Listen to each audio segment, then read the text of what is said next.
هما طريقتين في المذاكره مشهورين جدا، البومودورو تكنيك والديب وورك.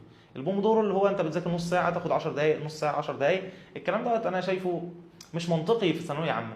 ممكن ينفع في تاسكات، حاجه انت بتعملها بايدك فبتستريح وتقوم، انما حاجه ذهنيه انا محتاج ذهني يبقى متصل في التفكير، فالبومودورو مش نافع خالص الا مع شخص هو مش قادر يقعد على الكتاب اصلا.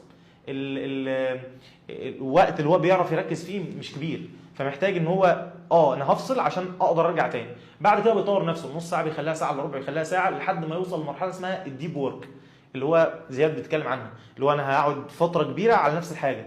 لان انا بحس اصلا ان اول نص ساعه من المذاكره ديت انا لسه بدخل في المود. بعد كده بقى بلاقي ان الافكار متصله. فده رايي بصراحه. جميل جدا، ممتاز.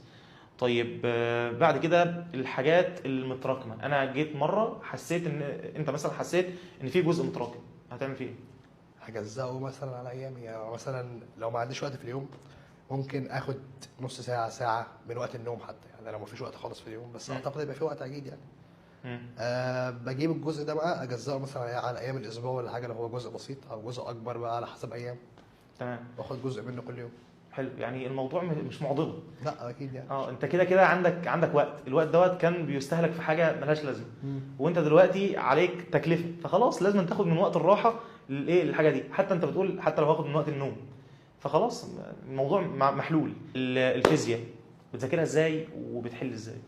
الفيزياء انا كنت بتابع الشرح جدا، يعني الشرح كان عندي اساسي، وبحل كتير قوي الفيزياء. يعني الفيزياء كان اساسي حل.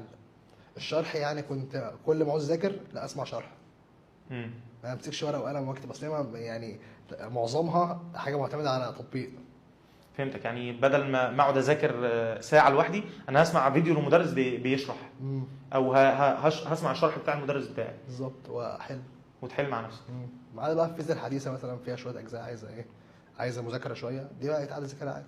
تمام، لان في معلومات مكتوبه فعادي انت ممكن تقعد تذاكر. ممتاز. لما تيجي تحل في اي ماده، بالله عليك ما تبداش خط لازق في اصعب كتاب انت عارف ان هو اصعب كتاب. يا استاذ ما هو الامتحان بيجي في مستوى الكتاب ده.